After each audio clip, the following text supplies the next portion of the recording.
on finish. Schultz brought the puck in behind him. Face-off will be in neutral ice. Don, just your observation of a comment. I think Rod Gilbert has been the spark, despite some great play by the Kachuk line, and Rattel has really been weaving, and they played their positions well. They forechecked to a fairly well, and really kept the Flyers away from Jacobin through the second half of the game. But I think if you had to pinpoint a guy, my guy would be Gilbert right now. Well, right now it's Gilbert and Schultz that are joined right in front of the New York bench, and apparently Dave Schultz agrees with you, Gene, because he realizes that if he can take Gilbert up, maybe he could minimize the effect of that gag line, which has been the spark plug for New York tonight.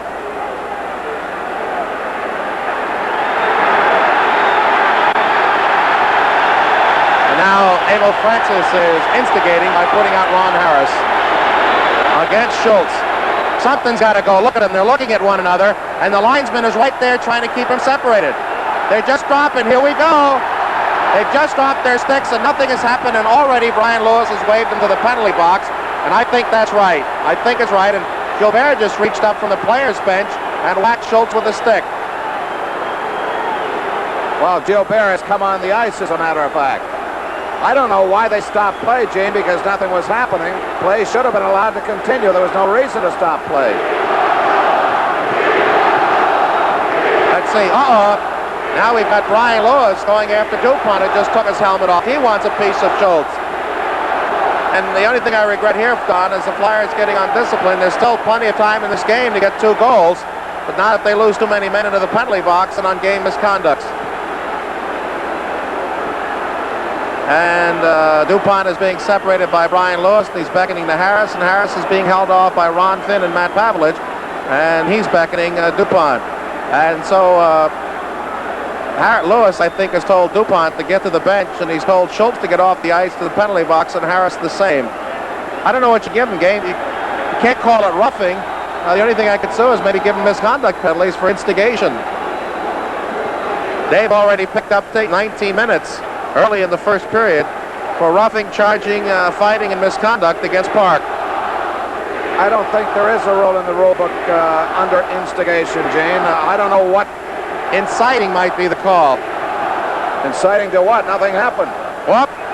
He's giving a clock now on Schultz, but he's not doing a thing to Harris.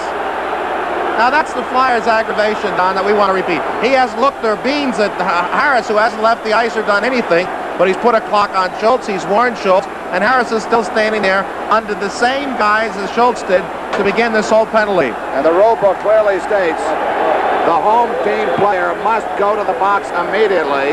Harris hasn't moved from the spot. He hasn't been told to go to the box. But Schultz has been handcuffed. And now Bernie Perrott is being pelted with all sorts of debris from behind his own bench as he whacks the glass. And now New York's finest are quickly going up behind the glass. Bernie's taking on all of New York. Go get him, Bernie. Thus far, Gene, I haven't seen one uniformed policeman move toward that area. Not one. Well, Schultz is done for the night. They're taking him, so it must be a game misconduct for inciting or whatever have you, and also Ron Harris. But Harris still hasn't moved, and Brian Lewis hasn't wiggled at him, hasn't given him the clock, hasn't pointed at him.